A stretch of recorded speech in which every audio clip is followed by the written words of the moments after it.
Start sir. नमस्कार औरंगाबाद. उदय चौधरी आपले जिल्हाधिकारी. या ठिकाणी 30 जूनला आपण संध्याकाळी भेटतो आहे फेसबुक लाईव्हच्या माध्यमातून. आणि फार मला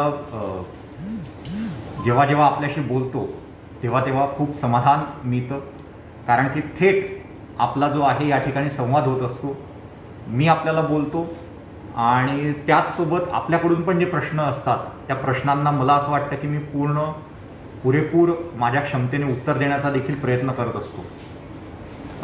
आज आपण बऱ्याच दिवसांनी भेटतो आहे. त्याला कारणही असं आहे कारण की मध्यंतरी लॉकडाऊनचा पिरियड होता आणि त्याचसोबत आता जे आहे आता व्यवस्थितपणे लॉकडाऊनचा जो मिशन बिगिन अगेनचा दुसरा टप्पा चालू झालेला आहे, त्या दृष्टीने पण आपल्या अनेक शंका असू शकतात. त्याचसोबत वाढत जाणाऱ्या केसेस आहेत त्या बाबतीतही आपल्याला काही विचारायचं असू शकतं. प्रशासन काय करत आहे त्याच्या बाबतीतही आपल्याला बरेच प्रश्न असू शकतात या ठिकाणी. आणि या सर्व भूमिकेतून मला असं वाटतं की आज आपली ही साधक चर्चा ही या ठिकाणी होणं हे चांगलं आहे. मित्रांनो, आपल्याला सर्वांना माहीत आहे की कोरोनाला हरवण्यासाठी प्रशासनाच्या वतीने एक प्रशासनाचा प्रमुख म्हणून मी आणि माझी टीम ही पूर्णपणे कसोशीने जीवापाड प्रयत्न करत आहे. मात्र असं असताना पण कुठेतरी एक वातावरण खराब झालेलं एक थोडंसं दिसतं. मला असं म्हणायचं आहे की आपण सर्वांनी निश्चितपणे प्रशासनाला जाब विचारला पाहिजे, निश्चितपणे प्रशासनाला प्रश्न विचारले पाहिजे. प्रशासन नक्की करतं काय आहे हे जाणून घेण्याचा पुरेपूर अधिकार आपल्याला आहे. पण माझी एकच विनंती आहे की यासाठी आपण कुठेही भावनेच्या भरात आपण येऊ नका, कुठेही आपण असंवैधानिक पद्धतीने आपण या ठिकाणी येऊ नका. मग तुम्ही प्रशासनाला खोटारडे म्हणणार, तुम्ही बेमुर्तवरखोर म्हणणार, तुम्ही मारेकरी म्हणणार, असं न करता आपण एक संवैधानिक मार्गाने आणि स्पेसिफिकली आपण जर प्रशासनाच्या चुका दाखवल्या तर प्रशासन पण त्या चुका दुरुस्त करू शकेल. मला हे म्हणायचं आहे. जर आपण अगदी मोहमपणे जर असं म्हटलं की अरे हे काय चाललेलं आहे आणि प्रशासन काय झोपा काढतं आहे, प्रशासन काय करत आहे, प्रशासन काहीच काम करत नाही, प्रशासनाला काहीच पडलेली नाही लोकांच्या जीविताची वगैरे वगैरे, या सर्व मोहम गोष्टी आहेत. तुम्ही असं सांगा स्पेसिफिकली जी आपली तक्रार आहे की एक पर्टिक्युलर CCC आहे कोविड केअर सेंटर, त्या ठिकाणी आम्हाला ह्या पाण्याचा इश्यू आहे, आम्ही तातडीने तो सॉल्व्ह करू शकतो. एक क्वारंटाईन सेंटर आहे त्या ठिकाणी जेवणाचा विषय आलेला आहे, आम्ही तातडीने तो सॉल्व्ह करू शकतो, त्या ठिकाणी ऍक्शन घेऊ शकतो.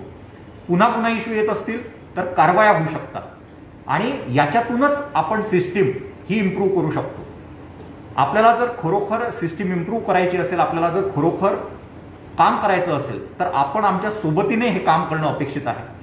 माझी आपल्याला सर्वांना नम्रपणे अशी विनंती आहे की ज्यावेळी आपण अशा काही भाषेचा वापर करतो म्हणा किंवा अशा पद्धतीने जेव्हा आपण मोहम स्वरूपामध्ये असं टीका करतो, तर मित्रांनो मला असं म्हणायचं आहे की याचा कुठे ना कुठे एक चुकीचा परिणाम हा प्रशासनात काम करणाऱ्या प्रत्येक व्यक्तीवर होत असतो.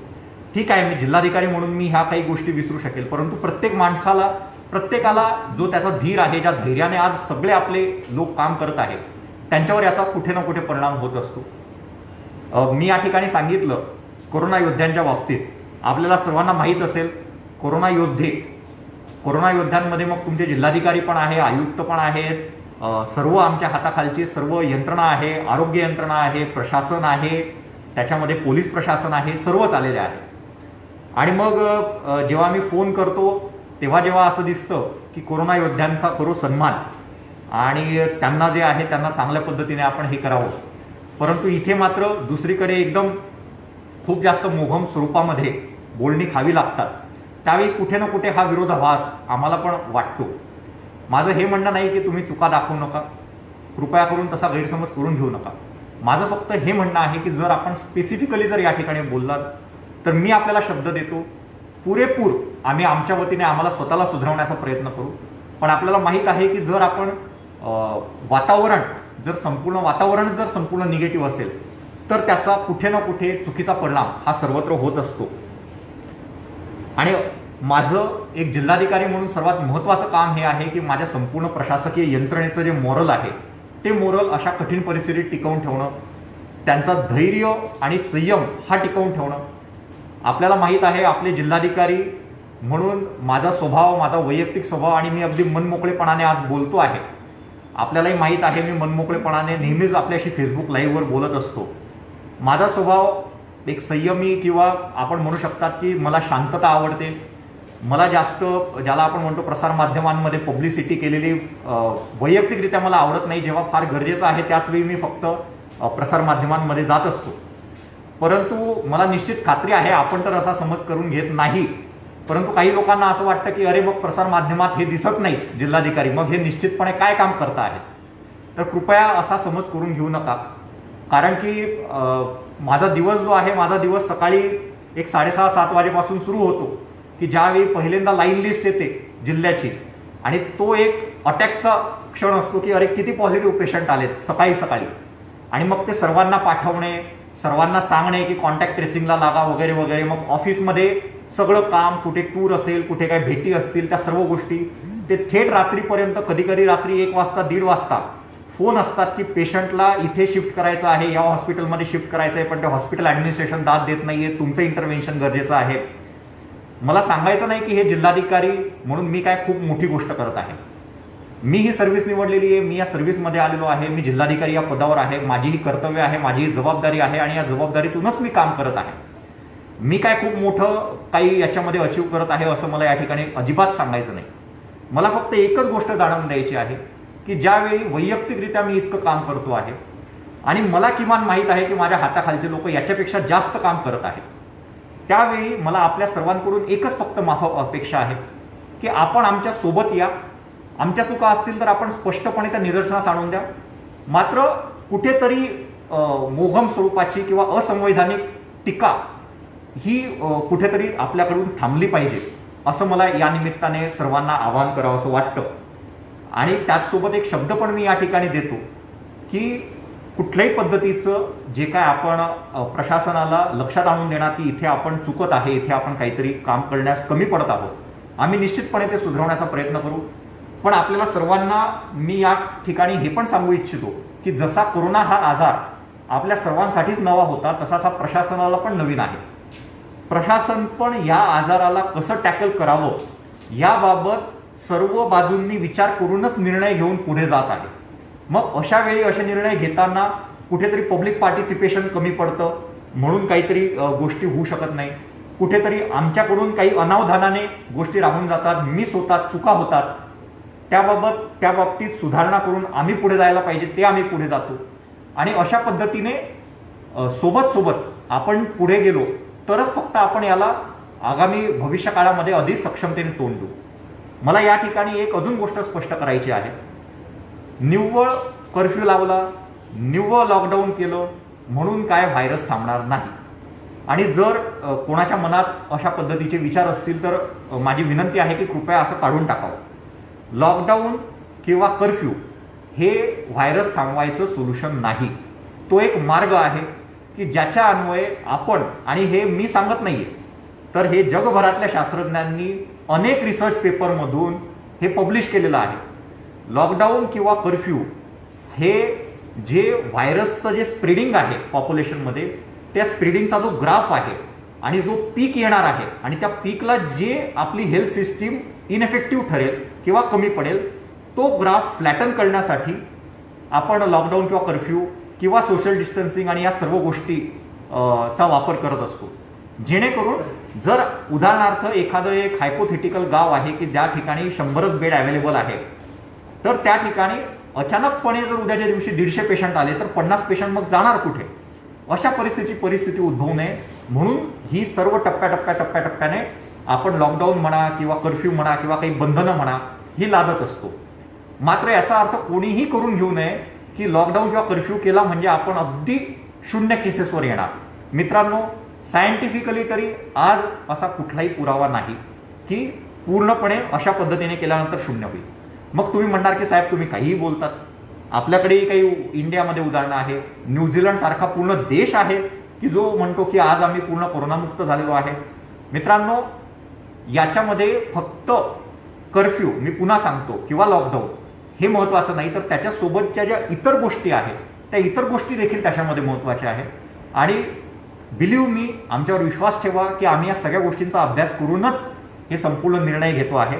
आणि सुरुवातीलाच जसं मी सांगितलं तसं, जसं आपल्याला हा विषय पूर्णतः नवीन आहे तसा प्रशासनासाठी पण हे एक नवीन आव्हान आहे. आणि आपण आपल्या सहकार्याने हे संपूर्ण आव्हान हे पेलण्याचा या ठिकाणी प्रयत्न करत आहे. माझ्याकडून मला सुरुवातीलाच ओपनिंग स्टेटमेंट हे द्यायचं होतं, कारण की मला असं वाटतं की आज जे आपण कोरोनाचे रुग्ण औरंगाबादमध्ये पाहत आहे, आज औरंगाबादची जर आरोग्य यंत्रणेची जर कपॅसिटी किंवा आरोग्य यंत्रणेवरचा जर ताण लक्षात घेतला तर आज आपण हे पेशंट व्यवस्थितपणे हाताळू शकतो आहे. मी पुन्हा एकदा रिपीट करतो की आजचे जे औरंगाबादचे 5200 पेशंट आहेत आजपर्यंतचे आलेले, आणि आज जे लाईव्हमध्ये एक ॲक्टिव्ह पेशंट जे 2600 आहेत, हे आपण अगदी व्यवस्थितपणे हँडल करू शकतो आहे. मग परत तुम्ही म्हणणार की साहेब, मग वर्तमानपत्रात तर इकडे तिकडे बातम्या येतात की हा पेशंटला इथे बेड नाही मिळाला, त्या पेशंटला तिथे बेड नाही मिळाला. हा मॅनेजमेंटचा विषय आहे आणि या मॅनेजमेंटसाठी आपण सर्व हॉस्पिटल्स सोबत समन्वय करून हा विषय सॉल्व्ह करत आहोत. याच्यामध्ये एक कारण कुठलंही नाही आहे, याच्यामध्ये अनेक कारणं आहेत. सो त्याच्यामुळे जो आहे त्याच्यामुळे मी फक्त आपल्याला एवढंच सांगेल की अशी कुठली परिस्थिती नाही, त्याच्यामुळे पॅनिक व्हायची अजिबात गरज नाही. आपण आपली जी कपॅसिटी आहे, जी आपण रिझर्व्ह करून ठेवलेली आहे, जे प्रोजेक्शन्स आहे त्या प्रोजेक्शननुसार आपण नेहमी पुढच्या महिन्याचा विचार करून आपण आज आपली तयारी करत असतो. आणि असं करत करतच मार्चपासून तर जूनपर्यंत आपण इथपर्यंत मजल घातलेली आहे. आणि मला असं वाटतं की अशा पद्धतीने पुढचा दृष्टिकोन लक्षात घेऊन जी आज आपली तयारी आहे त्यामुळेच आपण हे पुढे जाऊ शकतो. उदाहरणार्थ, आज जर 30 जून असेल तर मी 31 जुलैचे संभाव्य काय असू शकतं, किती केसेस वाढू शकतात, अंदाज काय आहे, त्या दृष्टीने आजच मी हे इन्शुअर करतो की त्या अंदाजाप्रमाणे आपल्याकडे ही फॅसिलिटी अवेलेबल आहे का, नसेल तर आजच ही तयार करून ठेवायला पाहिजे. आणि त्या पद्धतीने आम्ही प्रयत्न करत असतो. म्हणून मला असं वाटतं की इतक्या केसेस होऊन पण आपण यांना ठीकपणे व्यवस्थितपणे हे मॅनेज करू शकलेलो आहे. काही चुका राहिल्या असतील त्याबद्दल मी नाकारत नाही, परंतु तरी देखील बाय अँड लार्ज मोठ्या स्वरूपामध्ये आपण हे पेशंट या ठिकाणी मॅनेज करू शकलेलो आहे. मला परत आपल्या सर्वांना विनंती आहे, आपण प्रशासनाच्या चुका दाखवा, प्रशासनामध्ये काय चुकतं आहे ते निश्चित करा, आम्ही निश्चितपणे ते सुधरवू. मात्र अगदी म्हणजे अतार्किकपणे किंवा बायस होऊन आपण टीका कृपया करू नका, कारण त्याच्याने मी पण एक माणूस आहे, आपल्यासारखाच माणूस आहे, तो आम्हालाही कोणीतरी जर चांगलं म्हटलं, जर कामाचं कौतुक केलं तर बरं वाटतं आणि अजून उमेदीने आम्ही कामाला लागतो. पण जर कुठेतरी गैरसमजातून, आणि गैरसमजातूनच असे विषय येतात, तर गैरसमजातून जर कुठेतरी काहीतरी गोष्ट झाली तर आम्हालाही वाईट वाटतं. सो या गोष्टीचं पण आपण भान ठेवलं पाहिजे. आणि मला 100% खात्री आहे की आमच्या या आव्हानाला प्रतिसाद देऊन आमची सगळी औरंगाबादची जनता ही प्रशासनाला उत्स्फूर्तपणे साथ देईल. त्याचसोबत मला एक हे पण सांगायचं आहे की जितकं शक्य आहे तितकं आम्ही आमच्या जे काय काम करतो आहे ते आपल्यासमोर ठेवण्याचा प्रयत्न करतो. परंतु मी ही गोष्ट एक प्रकारे मान्य करतो की प्रशासनाकडून प्रसार माध्यमांच्या द्वारे आपल्यापर्यंत पोहोचण्यामध्ये कुठेतरी कमतरता राहिलेली आहे. त्यामुळेच अशा पद्धतीने फेसबुक लाईव्हच्या माध्यमातून मला आपल्या भेटीला वारंवार यावं लागतं. परंतु आम्ही निश्चितपणे याच्यामध्ये अजून इम्प्रूव्ह करून आमचा डायलॉग हा आपल्यापर्यंत योग्य रीतीने हे सर्व निर्णय पोहोचवण्याचा पुरेपूर प्रयत्न जो आहे तो प्रयत्न करत आहोत आणि करत राहू. यानंतर प्रामुख्याने ज्या गोष्टीसाठी आपलं हे फेसबुक लाईव्ह या ठिकाणी आहे ते मी या ठिकाणी स्पष्ट करू इच्छितो की आता पुढे काय. तर ज्याप्रमाणे माननीय मुख्यमंत्री महोदयांनी या ठिकाणी स्पष्ट केलं आहे आणि काल प्रेस कॉन्फरन्समध्ये आम्ही स्पष्ट केलेलं आहे, मिशन बिगिन अगेनचा दुसरा टप्पा आपला 1 जुलैपासून चालू होतोय, तो 31 जुलैपर्यंत राहणार आहे. आणि या दुसऱ्या टप्प्यामध्ये आपल्या पहिल्या टप्प्यातली जी काय भूमिका होती हीच भूमिका आपली दुसऱ्या टप्प्यात सुद्धा चालू राहणार आहे. ही जी दुसऱ्या टप्प्यातली भूमिका आहे ही जर आपल्याला नीट समजून घ्यायची असेल तर आपल्या औरंगाबाद जिल्ह्याचा विचार केला तर आपल्याला 2 भाग आपल्याला नेहमीप्रमाणे आहेत. एक म्हणजे महापालिका क्षेत्र आणि दुसरं महापालिका व्यतिरिक्त क्षेत्र. महापालिका व्यतिरिक्त क्षेत्रामध्ये जे काय 30 जून मध्ये म्हणजे आज रोजी जे काय चालू आहे गोष्टी, त्या सर्व गोष्टी चालू राहतील. त्याच्यामध्ये कुठलीही गोष्ट बंद होणार नाही. ते सर्व गोष्टी जशा तशा पुढे कंटिन्यू राहतील. मात्र त्याच्यामध्ये कुठली गोष्ट ॲड पण होणार नाही. म्हणजे थोडक्यात सांगायचं तर कुठली गोष्ट कमी पण नाही आणि कुठली गोष्ट ॲड पण नाही. मी हे फार जबाबदारीने सांगतोय कारण सलून आणि स्पाच्या दुकानांना आणि हेअर कटिंग दुकानांना आपण यापूर्वीच परवानगी दिलेली आहे. त्यामुळे ग्रामीण भागात या सर्व गोष्टी ह्या ऑलरेडी चालू आहेत. ह्या सर्व गोष्टी आपल्या 31 जुलैपर्यंत तशाच चालू राहतील. मी पुन्हा रिपीट करतो, काय काय गोष्टी ग्रामीण भागामध्ये औरंगाबाद महापालिका क्षेत्र सोडून चालू राहतील. बसेस चालू राहतील आपल्या ग्रामीण भागामध्ये. आपले लोकांना बाहेर जाण्यासाठी एक्झरसाईजसाठी परवानगी असेल. सर्व नॉन इसेन्शियल शॉप्स देखील या ठिकाणी चालू राहतील. मात्र फिजिकल डिस्टन्सिंग त्या ठिकाणी ठेवावं लागेल. मॉल किंवा मोठ्या बाजारपेठा मात्र चालू राहणार नाहीत. स्विमिंग पूल वगैरे गोष्टी चालू राहणार नाही. एक महत्त्वाचा बदल फक्त याच्यामध्ये आहे, तो म्हणजे ज्या शैक्षणिक संस्था आहेत त्या शैक्षणिक संस्थांमधला नॉन टीचिंग स्टाफ, म्हणजे जे लोक ॲडमिनिस्ट्रेटिव्ह वर्कसाठी आहे किंवा काही इव्हॅल्युएशन पेपर इव्हॅल्युएशनसाठी आहेत, ती मंडळी मात्र या शैक्षणिक संस्थांमध्ये जाऊ शकतात ग्रामीण भागामध्ये. हा एकच फक्त ओपन अप मधला बदल प्रामुख्याने या ठिकाणी आहे. हे मी सोप्या भाषेत आपल्याला सांगितलं. मात्र जे काय चाललेलं आहे ते पुढे तसंच चालू राहील ग्रामीण भागामध्ये. आता मुख्य विषय आहे आपल्या औरंगाबाद महापालिका क्षेत्राचा. औरंगाबाद महापालिका क्षेत्रामध्ये आतापर्यंत ज्या गोष्टी चालू आहेत त्या आतापर्यंत ज्या गोष्टी तशा चालू राहतील आणि त्याच्यामध्ये पुढे 2 प्रमुख बदल हे पुढे झालेले आहेत. त्याच्यातला पहिला बदल म्हणजे आपल्याकडे जे सर्व hair cutting, salon, spa, beauty parlours वगैरे आहेत ते देखील महापालिका क्षेत्रामध्ये आता ओपन अप करायला 1 जुलैपासून परवानगी दिलेली आहे. त्यानुसार या ठिकाणी जे सलून किंवा स्पा आहे, ब्युटी पार्लर्स आहे, हे सर्व ज्या विशिष्ट सूचना आपण दिलेल्या आहेत त्या मर्यादेत त्या कार्यकक्षेत राहून आपला बिझनेस हे त्या ठिकाणी करू शकतील. दुसरा जो बदल आहे तो जसा ग्रामीण भागामध्ये शैक्षणिक संस्थांना परवानगी दिलेली आहे तशा पद्धतीने शहरात देखील शैक्षणिक संस्थांना या ठिकाणी परवानगी दिलेली आहे. मात्र नॉन टीचिंग स्टाफ हा शैक्षणिक संस्थांमध्ये जाऊ शकतो.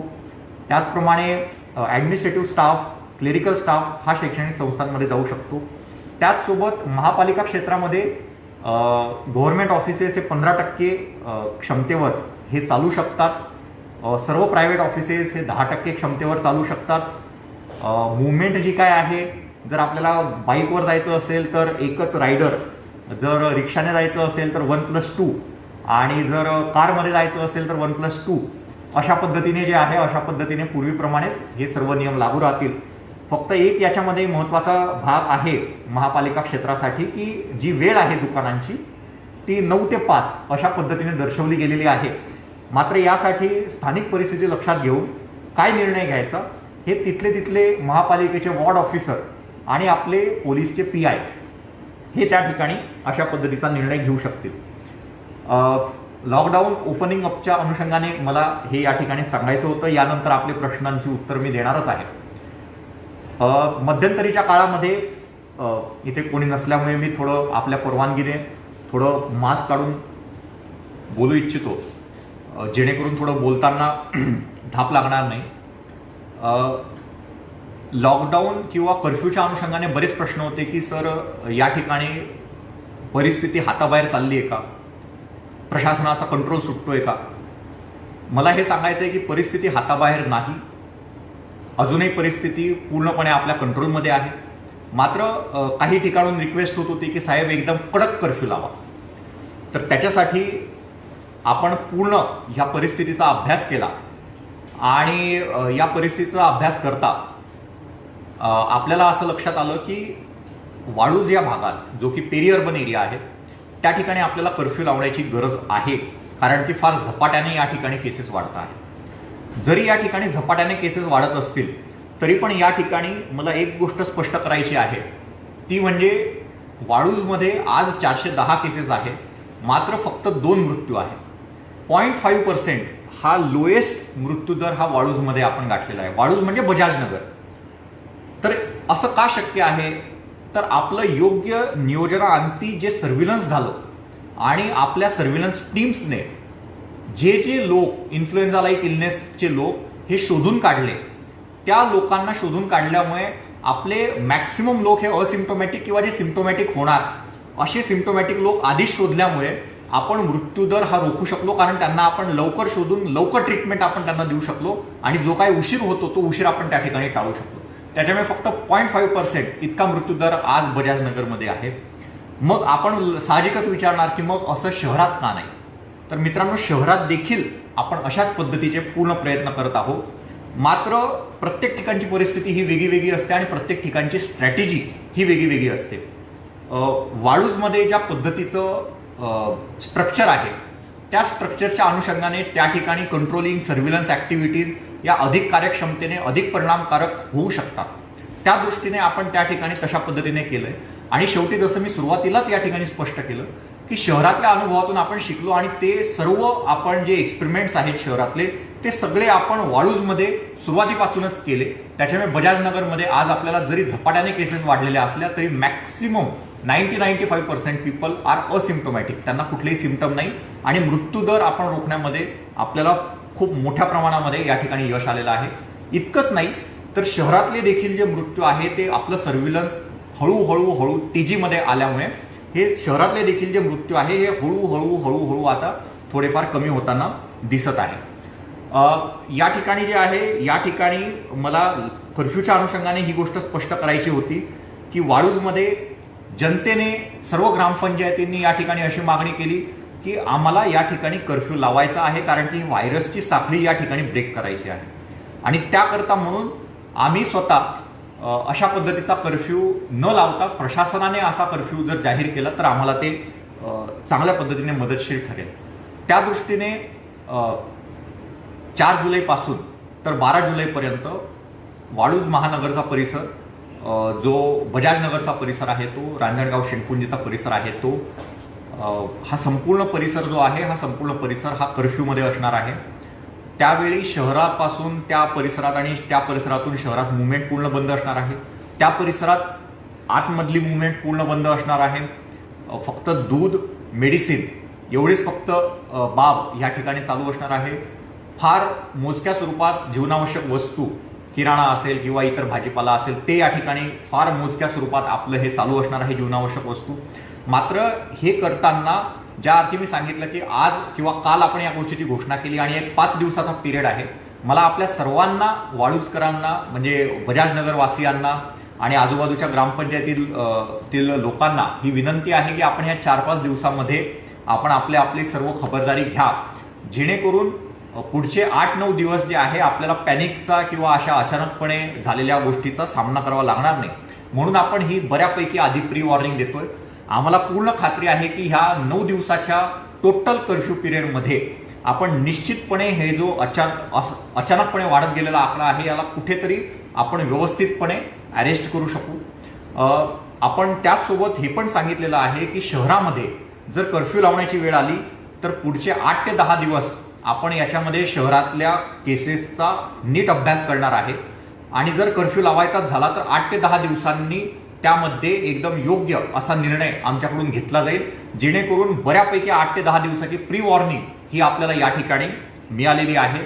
आपण सर्वांना माझी विनंती आहे की जे नॉर्म्स आहेत की फिजिकल डिस्टन्सिंग आहे किंवा यूज ऑफ मास्क आहे, मी आत्ता काढून ठेवलेला आहे कारण की डिस्टन्स खूप जास्त आहे आणि इथे कोणी नाही, तर जे काय नॉर्म्स आहेत ते सर्वांनी फॉलो करावे. आणि हे नॉर्म्स फॉलो करत असताना आपण आपल्या कोरोना विषाणूचा प्रसार कशा पद्धतीने रोखता येईल याकरता जे जे काय सांगितलं गेलेलं आहे ते निश्चितपणे परिणामकारकपणे फॉलो करावं. नाही तर अपरिहार्यपणे आपल्याला पार्शियल किंवा कम्प्लीट या ठिकाणी कर्फ्यू जो आहे तो शहराकरता या ठिकाणी घ्यावा लागेल, कारण की आपल्याला कुठे ना कुठे हे वाढत जाणारी जी संख्या आहे ही कुठे ना कुठे थांबवणं हे जिकरीचं झालेलं आहे.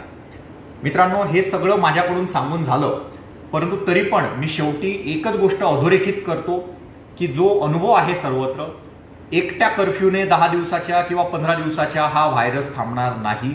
एकट्या 10 दिवसाच्या किंवा 15 दिवसाच्या लॉकडाऊनमुळे हे व्हायरस थांबणार नाही.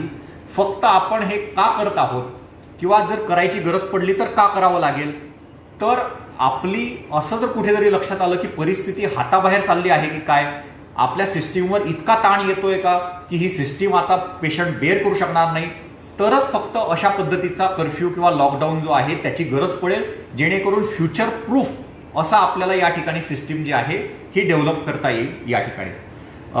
माझ्याकडून मला ह्या विषयाबाबत एवढं सांगायचं होतं. आता आपण एक एक करून आपले हे या ठिकाणी प्रश्न घेऊ. एक प्रश्न आलेला आहे की प्रायव्हेट कोचिंग क्लासेस बाबत खूप प्रश्न येत आहेत की प्रायव्हेट कोचिंग क्लासेस सुरू होतील का. प्रायव्हेट कोचिंग क्लासेस सुरू करायला परवानगी नाही. कुठल्याही स्वरूपात विद्यार्थी टीचिंग करता आपल्याला परवानगी नाही. एकत्रितपणे विद्यार्थ्यांना बोलवून टीचिंग करता परवानगी नाही. मग ते कुठल्याही स्वरूपात टीचिंग असो, प्रायव्हेट असू दे, पब्लिक असू दे, शाळा असू दे, कोचिंग क्लासेस असू दे, त्याला परवानगी नाही. मात्र आपण ऑनलाईन टीचिंग प्लॅटफॉर्मवर आपण शिकवू शकता. जे आतापर्यंत चालू आहे तेच पुढे कंटिन्यू करता येईल. सोशल डिस्टन्सिंग ठेवून कोचिंग क्लासेस सुरू ठेवण्याची परवानगी द्या, असा एक प्रश्न आहे. अशा पद्धतीने परवानगी देता येणार नाही, कारण की शासनाचा हा निर्णय आहे आणि त्याच्यामध्ये कुठलीही अफरातफर आपल्याला करता येणार नाही. कारण की आपल्याला माहीत आहे की शासनाने जे सर्क्युलर काढलेलं आहे त्याच्यामध्ये सांगितलेलं आहे की जो शासनाने निर्णय दिलेला आहे त्याच्यामध्ये स्ट्रिक्ट जर करायचं असेल तर ते करण्याचे अधिकार जिल्हाधिकाऱ्यांना किंवा महापालिका आयुक्तांना आहे. मात्र त्याच्यामध्ये रिलॅक्सेशन जर अजून करायचं असेल तर मात्र ते अधिकार आम्हाला नाही, ते अधिकार शासनाला आहे. त्याच्यामुळे आता जे काय लॉकडाऊन आहे किंवा मिशन बिगिन अगेनमध्ये जे काय रेस्ट्रिक्शन्स आहे त्या रेस्ट्रिक्शनमध्ये जर आपल्याला रिलॅक्सेशन्स पाहिजे असतील तर ते शासनाकडूनच येऊ द्यावे लागतील. जर मात्र कुठेतरी हे अजून स्ट्रिक्ट करायचं असेल तर मात्र जसं मी सांगितलं की वाळूजमध्ये 4 ते 12 टोटल कर्फ्यू आणि शहरामध्ये पार्शियल किंवा टोटल कर्फ्यूच्या बाबतीत आपण विचार करू, ते मात्र निश्चितपणे आपल्याला या ठिकाणी करता येणार आहे. विनाकारण फिरणाऱ्यांवर काय कारवाई करणार, हा अत्यंत महत्त्वाचा प्रश्न आहे. परंतु विनाकारण फिरणारे हे ओळखायचे कसे, त्यांच्या मागे पोलीस लावून त्यांच्यावर कशी कारवाई करायची, हा फार मोठा यक्ष प्रश्न आहे. मला आपल्या सर्वांना सांगायचं आहे, आता माझ्याकडे एक्झॅक्ट डेटा अवेलेबल नाही, परंतु खूप मोठ्या प्रमाणावर शहरात आणि ग्रामीण भागामध्ये अशा विनाकारण फिरणाऱ्यांवर कारवाया झालेल्या आहेत, दंड वसूल करण्यात आलेले आहे, इनफॅक्ट गुन्हेही दाखल करण्यात आलेले आहेत. ज्या ज्या ठिकाणी सोशल डिस्टन्सिंगचे नॉर्म्स मोडण्यात आलेले, फिजिकल डिस्टन्सिंगचे नॉर्म मोडण्यात आले, त्या ठिकाणी आपण सरळ त्यांच्यावर गुन्हे दाखल केलेले आहे आणि खूप सक्त कारवाई केलेली आहे. पण मला या ठिकाणी असं म्हणायचं आहे की ही परिस्थितीच का उद्भवते, तर स्वयंशिस्त महत्वाची आहे. म्हणजे काल जेव्हा आमची बैठक झाली सर्व लोकप्रतिनिधींसोबत प्रशासकीय अधिकाऱ्यांची, त्यावेळी प्रकर्षाने असं लक्षात आलं आणि आपल्याकडचे फार ज्येष्ठ नेते जे आहेत त्यांनी या ठिकाणी ही गोष्ट आणि त्यांची भूमिका मांडली की हे सगळं जे आहे हे सगळं तोपर्यंत शक्य नाही. आणि हे माझे शब्द नाही आहेत, हे आपले जे जिल्ह्याचे ज्येष्ठ नेते आहेत त्या ज्येष्ठ नेत्यांचे शब्द आहेत की हे अशी परिस्थिती का उद्भवते आणि का आपण प्रत्येक वेळी प्रशासनाला याच्याकरता जबाबदार धरतोय. आपण स्वतः स्वयंशिस्तीचं पालन केलं पाहिजे. ज्या ठिकाणी स्वयंशिस्तीचं पालन होईल त्याच ठिकाणी हा कोरोना आजार हा कंट्रोलमध्ये राहणार आहे. आणि म्हणून तेच अपील, त्याच ज्येष्ठ नेत्याचं अपील घेऊन मला आपल्यासमोर यायचं आहे की आपण स्वयंशिस्त पाळायला शिकलं पाहिजे. आणि एक कम्युनिटी प्रेशर किंवा पियर प्रेशर नावाचा जो घटक आहे तो आपण आता अंमलात आणायला पाहिजे. की जर आपल्याला दिसतंय की हे विनाकारण फिरतात, आपण त्यांना जाब विचारला पाहिजे. आपल्या फॅमिलीतल्या लोकांपासून सुरुवात केली पाहिजे, आपल्या शेजाऱ्या पाजाऱ्यांपासून सुरुवात केली पाहिजे की कशाला तुम्ही विनाकारण फिरतायत, कशाला तुम्ही कोरोनाचे आपण प्रचारक बनत आहे. तो हा जो विषय आहे हा विषय आपल्या सर्वांच्या सहकार्यानेच हे या ठिकाणी शक्य होणार आहे. लॉकडाऊन वाढवून बाधित ठिकाणी सॅनिटायझर फवारणी करणार का. बाधित ठिकाणी जे आहे ते सॅनिटायझर फवारणी ही आपण करतच आहोत. याला आपण एन्व्हायरमेंटल सॅनिटायझेशन म्हणतो. एन्व्हायरमेंटल सॅनिटायझेशनमध्ये ज्या ठिकाणी खूप मोठ्या प्रमाणामध्ये फोमाइट्स जे आहे ते व्यापक प्रमाणामध्ये पसरलेले आहेत त्या ठिकाणी आपण अशा पद्धतीने सोडियम हायपोक्लोराइड सोल्युशनच्या फवारण्या करून हे जे फोमाइट्स आणि जे बाकीचे जे व्हायरल पार्टिकल्स आहेत ते सगळे आपण वाईप आउट त्या ठिकाणी करतो आणि याचा चांगला परिणाम आहे. परंतु याचा 100% इफेक्ट हा होत नसतो. चांगला व्यापक स्वरूपात परिणाम निश्चित आहे, पण याचा 100% इफेक्ट नाही. म्हणजे फक्त फवारणी केली म्हणून काय आपण मास्क काढून फिरू शकतो अशातला भाग नाही. जरी फवारणी केली असली तरी टक्केवारी भिन्न भिन्न असू शकते, पण फवारणीमध्ये एक 40 ते 50% त्याचा परिणाम होतो असं काही तज्ज्ञांचं म्हणणं आहे. मात्र 100% त्याचा परिणाम नाही. मात्र फवारणी जी आहे ते फवारणी आपण सर्वांना सूचना दिलेल्या आहे आणि त्याप्रमाणे बाधित क्षेत्रामध्ये आणि बाधित क्षेत्राच्या व्यतिरिक्त देखील आपण सोडियम हायपोक्लोराइड सोल्युशनने डिसइन्फेक्शन जे आहे ते पूर्णपणे कॉलन्यांचं डिसइन्फेक्शन हे या ठिकाणी करत आहोत. MSCIT केंद्र सुरू करण्यास परवानगी द्या. ज्याप्रमाणे कोचिंग क्लासेससाठी सांगितलं तीच गोष्ट MSCIT केंद्राची पण आहे. कुठलेही कोचिंग क्लासेस असू दे, सरकारी असो, सरकारी मान्यताप्राप्त असो, प्रायव्हेट असो, या ठिकाणी जोपर्यंत शासनाकडून निर्णय नाही तोपर्यंत आपल्याला या ठिकाणी परवानगी देता येत नाही. सध्या तरी 31 जुलैपर्यंत अशा पद्धतीची परवानगीही देता येणार नाही. एक या ठिकाणी प्रश्न आहे की वाढणाऱ्या रुग्णसंख्येला प्रमुख कारणे कोणती. अत्यंत महत्त्वाचा प्रश्न आहे की वाढणाऱ्या रुग्णसंख्येला प्रमुख कारणे कोणती. मी याच्यासोबतच एक गोष्ट अजून जोडतो की वाढणाऱ्या मृत्यू संख्येला प्रमुख कारणं कोणती. म्हणजे वाढणारी रुग्णसंख्या पण आहे आणि वाढणारे मृत्यू पण आहेत. सर्वप्रथम तर वाढणारी जी रुग्णसंख्या आहे, जर कुठला असिम्प्टोमॅटिक व्यक्ती असेल, म्हणजे असा व्यक्ती की ज्याला कुठलेही सिम्पटम्स नाही आणि तो समाजामध्ये वावरतो आहे, तर तो व्यक्ती हा आपल्याकडे स्वतःहून दवाखान्यापर्यंत येणार नाही. जोपर्यंत आपण त्याला जाऊन टेस्ट करत नाही तोपर्यंत आपल्याला कळणार नाही की हा पॉझिटिव्ह आहे का निगेटिव्ह आहे. हे त्या लोकांच्या बाबतीत की जे असिम्प्टोमॅटिक आहे. आज आपण खूप मोठ्या प्रमाणामध्ये टेस्टिंग जे आहे ते नॉर्म्सच्या पुढे जाऊन देखील आज आपण हे टेस्टिंग करत आहे. जसं मी सांगितलं, बजाजनगरचं मी एक प्रातिनिधिक उदाहरण देतो. बजाजनगरमध्ये टिपिकल स्टाईलमध्ये की ज्या ठिकाणी पॉझिटिव्ह पेशंट आला की त्या पॉझिटिव्ह पेशंटचे आपण हाय रिस्क कॉन्टॅक्ट काढतो, म्हणजे त्याचे फॅमिली मेंबर्स किंवा इतर त्या सर्वांची आपण स्वॅब तपासणी करतो. त्याचप्रमाणे लो रिस्क कॉन्टॅक्ट काढतो, त्या लो रिस्कपैकी जे सिम्प्टोमॅटिक असतील त्यांची आपण तपासणी करतो. आपण बजाजनगरमध्ये जो स्ट्रॉंग सर्व्हिलन्स केला त्याच्या अन्वये जे कंटेनमेंट झोन आहेत, म्हणजे ज्या ठिकाणी पॉझिटिव्ह रुग्ण आढळले आहेत आणि ते कंटेनमेंट झोन सील केलेले आहेत, त्याच्या बाहेर देखील आपण सर्व्हिलन्स केला. आणि या सर्व्हिलन्समधून आपल्याला असं लक्षात आलं की 181 लोक असे आहेत आजपर्यंतचे की ज्यांना काही सिम्पटम्स आहेत, थोडेफार सिम्पटम्स आहेत. ह्या 181 लोकांपैकी जेव्हा यांची टेस्ट करण्यात आली त्यावेळी त्याच्यातले 62 लोक हे त्याच्यामध्ये कोरोना पॉझिटिव्ह निघाले. आता मला या ठिकाणी हे सांगायचं आहे की हे जे 62 लोक कोरोना पॉझिटिव्ह निघाले हे यामुळे आले कारण की आपण त्यांच्यापर्यंत पोहोचलो, त्यांच्यापर्यंत पोहोचून आपण त्यांना घेऊन आलो आपल्या सिस्टीममध्ये आणि मग ते निघाले. जर आपण त्यांच्यापर्यंत पोहोचू शकलो नसतो तर हे 62 लोक हे असेच इकडे तिकडे वावरत राहिले असते. याच्यातले एक 50-55 लोक बरे झाले असते. मात्र दुर्दैवाने काही 7-8 लोक जे आहे ते अत्यंत गंभीर होऊन मग शेवटच्या क्षणी आपल्याकडे आरोग्य यंत्रणेकडे आले असते आणि मग दुर्दैवाने कदाचित त्यांचा मृत्यू पण होण्याची संभावना होती. मात्र हे असं झालं नाही. आणि म्हणूनच मला या ठिकाणी हे स्पष्ट करायचंय की वाढणारी जी रुग्णसंख्या आहे ती प्रत्येक वेळी वाईटच असते असं नाही. वाढणारी रुग्णसंख्या ही एक प्रकारे आपल्याला निदर्शनास पण आणून देते की ह्या ठिकाणी आपल्याला अटेन्शन देण्याची गरज आहे. तर त्याच्यामुळे फक्त रुग्ण वाढतायत म्हणजे कुठेतरी आपण फेल होतोय किंवा कुठेतरी आपलं चुकतंय असं अजिबात समज करून घेऊ नका. रुग्णसंख्या वाढते आहे पण इतरही अनेक पॅरामीटर आहेत. मग पहिला पॅरामीटर आहे की तुम्ही जी टेस्टिंग करत आहे त्या टेस्टिंगमध्ये किती लोक पॉझिटिव्ह येत आहेत. औरंगाबादमध्ये जर तुम्ही 100 टेस्ट करत आहे तर 22 लोक याच्यामध्ये पॉझिटिव्ह येत आहेत. आणि हे जे प्रमाण आहे हे प्रमाण थोडं जास्त आहे. म्हणून आपण टेस्टिंग वाढवायला हव्या. त्या टेस्टिंग वाढवण्यासाठी आपण पूर्ण प्रयत्न करत आहोत. परंतु असं करताना नुसतं ॲब्रप्टली टेस्टिंग वाढवून चालणार नाही की गेले आणि कोणाचेही स्वाब घेऊन आले, तसं पण नको. तर योग्य रीतीने हवे ते लोक नीट आयडेंटिफाय करून त्यांचीच टेस्ट झाली पाहिजे, जेणेकरून आपल्याला नीट अचूकपणे पॉझिटिव्ह पेशंट्स हे आयडेंटिफाय करता येईल. तर वाढणाऱ्या रुग्णसंख्येला आपली वाढणारी टेस्टिंग जी आहे ते पण एक कारण आहे. त्याच्याशिवाय आपल्याला सर्वांना माहीत आहे की जे यापूर्वी देखील मी सांगितलं की कर्फ्यू आणि लॉकडाऊन जसं जसं शिथिल झालं तसं तसं मग कुठेतरी स्वयंशिस्त जी आहे ती मागे पडली. लोक आपल्यामध्ये असे गैरसमज निर्माण झाले की अरे आता तर सगळं ओपन अप झालेलं आहे, जणू काय कोरोना गेला की काय.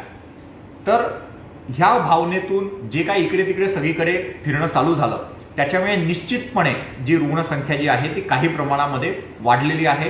कारण की फ्री फ्लो आणि फ्री मुवमेंट ही या ठिकाणी चालू झालेली आहे. मात्र मला एक गोष्ट या ठिकाणी ही पण स्पष्ट करायची आहे की आता जे रेस्ट्रिक्शन्स आहेत तेवढ्या लिमिटेड रेस्ट्रिक्शनमध्ये देखील आपण ह्या सगळ्या गोष्टी मॅनेज करू शकतो. आपल्याला काय पुन्हा संपूर्ण कर्फ्यू लावायचीच गरज आहे असं नाही. मात्र ह्याकरता पुन्हा एकच गोष्ट रिपीट करायची आहे की स्वयंशिस्त महत्वाची आहे. मास्क लावणं आणि फिजिकल डिस्टन्सिंग ठेवणं. मी माझं स्वतःचं उदाहरण देतो. मी PPE किट घालून आपल्या क्रिटिकल वॉर्डमध्ये मी पेशंटला भेटून आलेलो आहे, त्यांचं मनोधैर्य वाढवून आलेलो आहे. CCC तर बऱ्याच वेळा मी CCC मध्ये व्यवस्थित प्रोटेक्शन घेऊन ही सीसीसी मधल्या रुग्णांना भेटून आलेलो आहे, त्यांचं मनोधैर्य वाढवून आलेलं आहे आणि सुदैवाने अजूनपर्यंत मला कोरोनाची लागण झालेली नाही. याला कारण काय? आणि आपल्याला माहित आहे की जिल्हाधिकारी म्हणून इतके सर्व बाहेर जे आहे या भागाला भेटी, त्या भागाला भेटी, या कंटेनमेंट झोनला भेटी, त्या कंटेनमेंट झोनला भेटी, भेटायला येणारी मंडळी, या सर्व व्यापक याच्यामध्ये फक्त त्रिसूत्रीमुळे मास्क वापरणे, वेळोवेळी हात साफ करणे, आपले साबणाने धुणे 20 सेकंदाकरता किंवा सॅनिटायझरचा वापर करणे आणि जो कोण असेल त्याच्याशी फिजिकल डिस्टन्सिंग ठेवणे. इतकंच नाही तर मी तर हा प्रयत्न करतो की घरी जेव्हा जातो त्यावेळी देखील घरातल्या परिवारजनांसोबत थोडंसं फिजिकल डिस्टन्सिंग ठेवतो किंवा शक्य तेवढा वेळ जे आहे ते बोलताना देखील थोडंसं तोंड झाकून किंवा मास्क वापरूनच हे बोलतो. तर इतकं जेव्हा आपण डिसिप्लिन आपण पाळू तेव्हाच हे शक्य आहे आणि म्हणून वाढणारी जी रुग्णसंख्या आहे ती एक त्याच्यामध्ये कारण हे पण आहे. त्याचसोबत मी सांगितलं होतं की वाढणारा जो मृत्यू आहे ते वाढणारे मृत्यू पण आपल्याला कशा पद्धतीने कमी करता येईल ह्या दृष्टीने आपण अभ्यास केला. आज मला सांगायला आपल्याला एक समाधान वाटतं थोडंसं की आपण खूप जे अथक प्रयत्न या ठिकाणी करत आहोत. एकेवेळी आपला मृत्यूदर 5.81% होता, 5.81% आपल्या जिल्ह्याचा. आज तो 5.81% वरून 4.71% पर्यंत खाली आलेला आहे. म्हणजेच काय तर आपण खूप चांगल्या पद्धतीने कुठेतरी ट्रेसिंग ट्रॅकिंग करू शकतो आहे आणि हा मृत्यूदर खाली आणतो आहे. आमचे पूर्ण प्रयत्न आहे की हा अजून मृत्यूदर खाली आणावा. मला ह्या दृष्टीने आपल्याला हे पण सांगायचं आहे आणि एक थोडासा कन्सेप्ट स्पष्ट करायचा आहे की जर कोरोना बाधित झाले, मित्रांनो, कोरोना जर पुढचं वर्षभर राहिला, जे सायंटिस्ट म्हणत आहे की किमान 1 वर्ष तरी पुढची व्हॅक्सिन येणार नाही, आणि जर हा अशाच पद्धतीने जर आपल्या पॉप्युलेशनमध्ये राहिला तर सगळेच लोक अफेक्ट होणारे आहेत.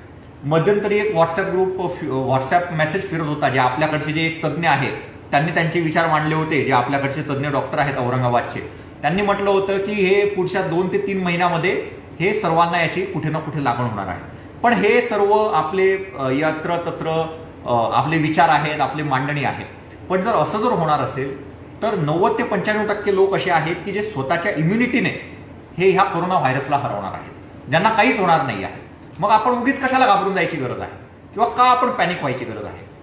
पण जरी आपण घाबरून जायचं नाही, पॅनिक व्हायचं नाही, तरी पण मग मास्क का वापरायचा किंवा डिस्टन्सिंग का ठेवायचं? कारण की नकळतपणे जर आपण कॅरियर असू तर आपल्याकडून व्हल्नरेबल सेक्शनपर्यंत हा व्हायरस पोहोचता कामा नये.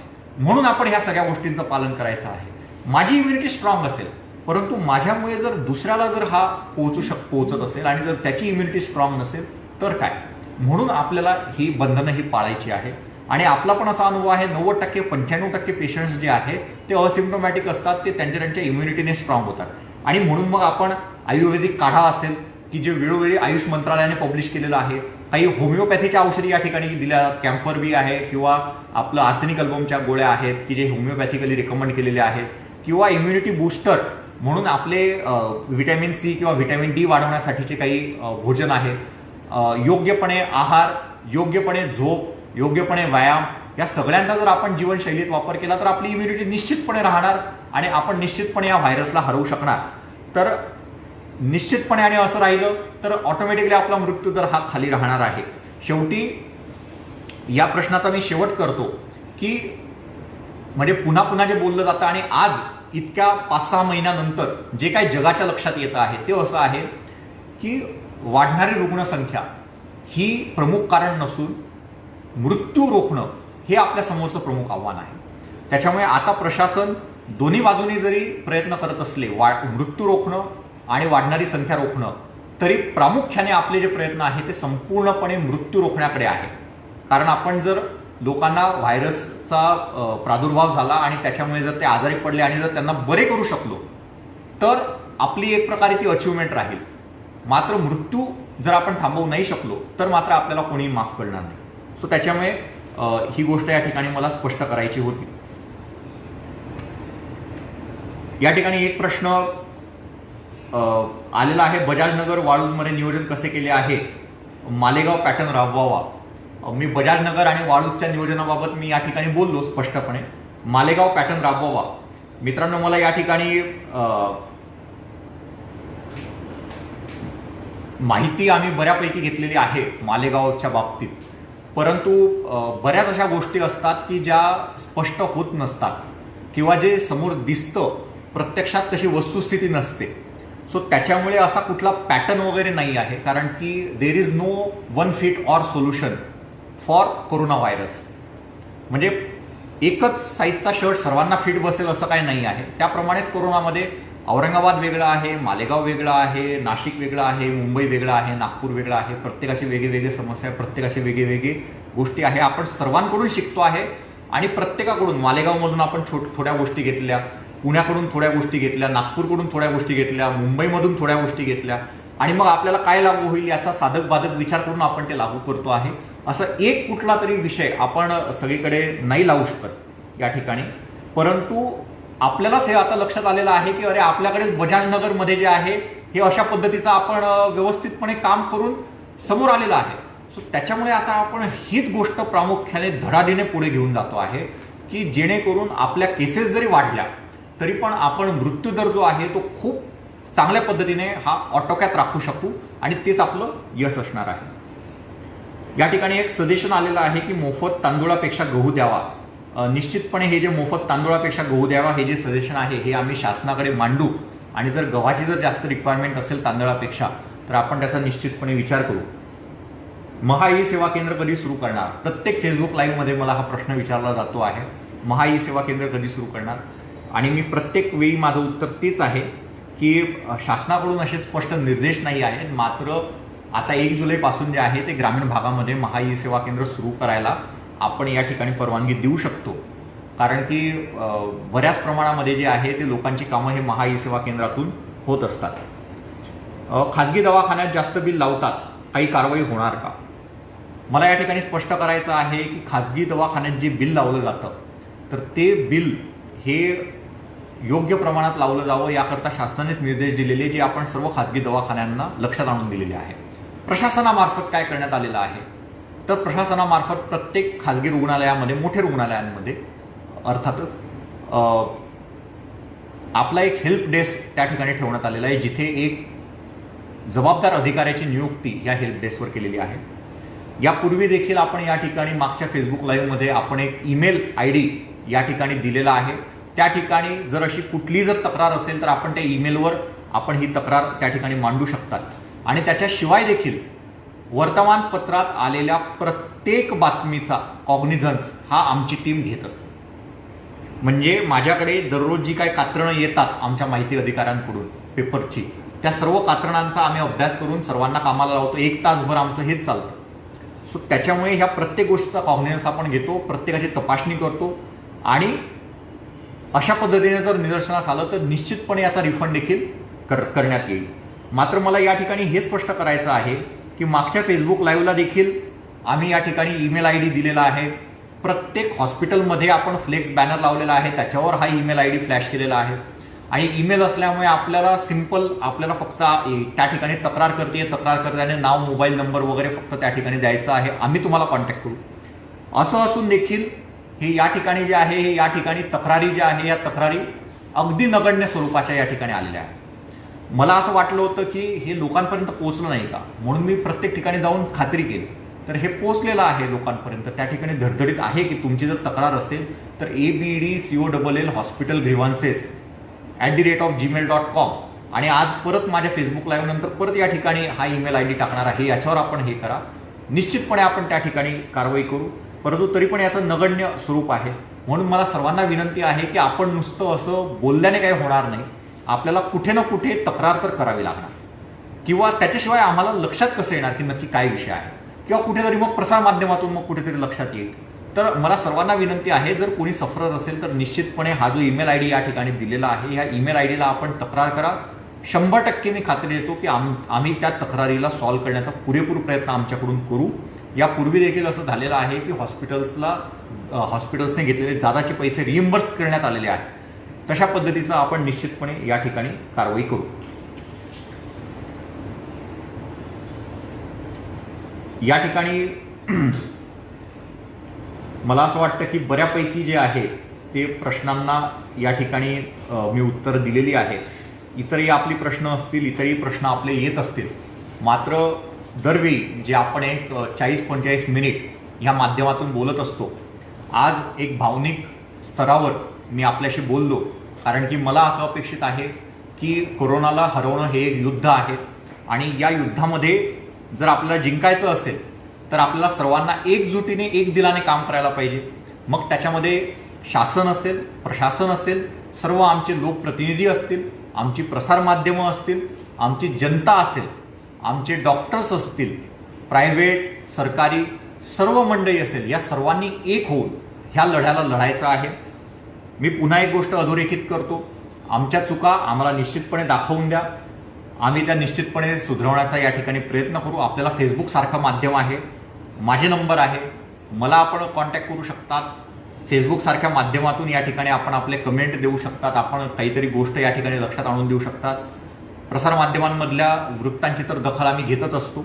मात्र शेवटी आपण जेव्हा एकजुटीने एक दिलाने या युद्ध समजून, आणि मला परत एक अधोरेखित करायचं, this is not a battle, this is a war. ही काही छोटी लढाई नाही आहे, तर हे युद्ध आहे.